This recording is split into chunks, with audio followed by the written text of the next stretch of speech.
That was a painfully difficult round to score because nothing happened. Neither man landed a jab. Taylor 0 for 12, Hopkins 0 for 8. Taylor landed 3 punches in the round, Hopkins 2 by CompuBox count. How to pick one up? I scored the round even. I think that was a very good idea.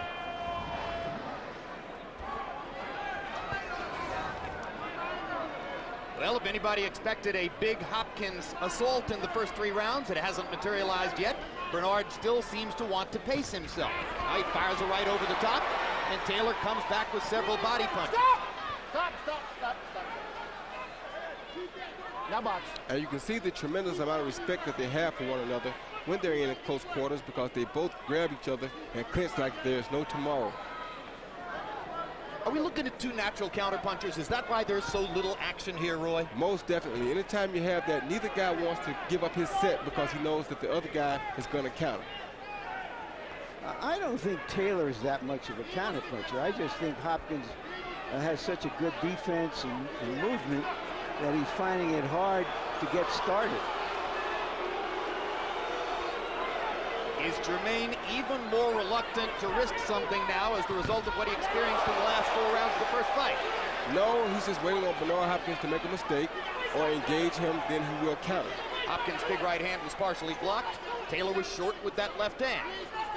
It's still a war of nerves in there.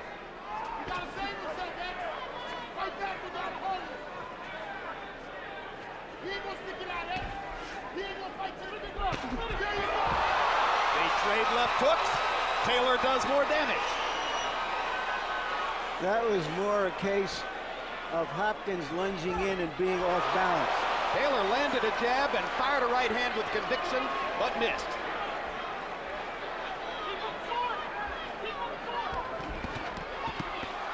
At close range, Taylor gets in a couple body shots, so does Bernard. Taylor just can't get impatient here and lose self-control. Hopkins still has yet to land a jab in the fight. Taylor's been given credit by CompuBox for getting in a couple here in the second round. Neither man has really opened up offensively, obviously. And I think this crowd is going to make Taylor do something, whether it be good or bad, but it's going to make him start to advance Hopkins more very shortly. Crowd's comfortable with the way Hopkins fights. They expect that. They're used to it. And it's smart for Hopkins because he's being patient, trying to wait Taylor out, let Taylor wear down a little bit, then he'll engage more. I can't understand how anybody can be understanding of what Hopkins does. You know, let go, please. It's past understanding because it's just boring. But it's won him a lot of fights. Taylor threatening Hopkins and getting in a little right hand after missing, but getting him to the ropes. For sheer aggression, you might think Taylor won that round. Stay relaxed, you're a little bit tight. Stay relaxed, okay? Look, when you walk his ass to the rope like you're doing that, he's just looking for a little way to get the hell out of there. Touching, go up, down. You can impress the judge just going up and down, throwing 3 or 4 punches. That was nice, but you can do a series like that in the beginning, maybe one in the middle. Don't wait so long. Slow your breathing down. Him relax. He hoping the rounds just come to him. Don't let him sit back like that. Keep him working. Keep him working. He's trying to wait to the end of the round, shoe shine. Here we saw earlier, Hopkins just kind of fell off balance. They traded left hooks, but I don't think nothing landed flush. Then right here you saw Taylor miss him with a straight right hand, and he backed back into the ropes. But the crowd just wants to see some blood so bad that they will panic at any type of flinch. CompuBox numbers in round 2. Taylor given credit for 8 landed punches in 27 thrown. Hopkins 5 out of 20. Harold Lederman has divided the first 2 rounds between the fighters.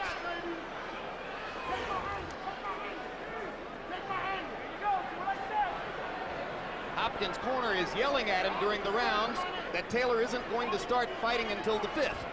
How they've gauged that, hard to say. Well, Taylor's the younger fighter. He's the guy with something to prove here more so than Bernard Hopkins, so he'll be forced to push the issue shortly. Now he landed the jab there, and you saw the pop on it. As Pat Burns says, that's not a rangefinder jab, that's not a tactical jab, that's a jab that can hurt opponents. When he lands it, it's true. He didn't get it there in the first fight. Yeah, there you go. Hopkins getting a little more aggressive. Perhaps realizing that Taylor is beginning to outdistance him, at least in terms of sheer numbers of punches.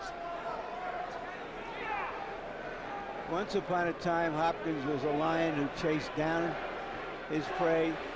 Now he's an old lion who waits in the weeds and hopes something comes by.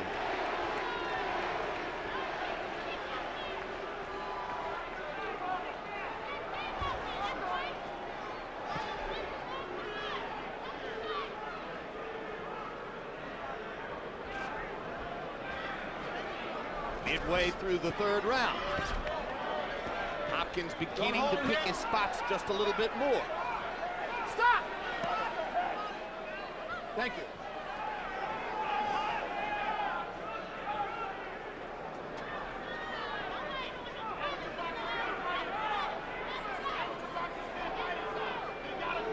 By his own admission, Jermaine Taylor was tight, nervous, and ultimately exhausted from his own nerves in the first fight. Do you think he's any more relaxed here, Roy? Yeah, he's a lot more relaxed, but he still has a lot of intense feelings while he's in there. He's not really sure of himself right now. He's really not sure what to do. And because they are engaging so quick and so awkwardly, they headbutted in the first fight. They very well could headbutt again even quicker in this fight. Both guys, it's staccato action. Yeah. They look and look and look and suddenly move toward each other. Exactly. Nobody can tell when the other guy's really coming. So anything can happen. Taylor is starting to look much more comfortable throwing his jab. He's still not landing it with great consistency. Gets in a little left hook there as Hopkins comes in, and Hopkins isn't able to accomplish anything offensively. This round is very much like the first several rounds in the first fight, when simply by being more active, not necessarily by being effective, Taylor was able to persuade the judges that he was winning. But Taylor can easily lose control here. He has to be very careful.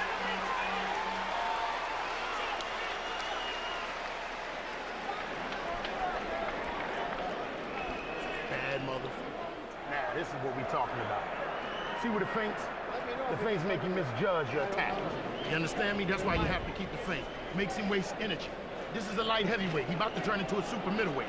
Then he's gonna be a middleweight. By the end of this thing, he's gonna be a junior middleweight and he get knocked out. But I need that jab to... You can get him with that jab. You can pick him. You're back a little bit. I'm telling you, he's looking for one punch. Let your feet and your hands work together. Just work the little angles. Split that glove. Split those feet. Okay? You're not touching. Touch him. Split the feet with that left foot, right? Work that jab. He's going to drop. Then come down hard to the body. Stay loose as a goose.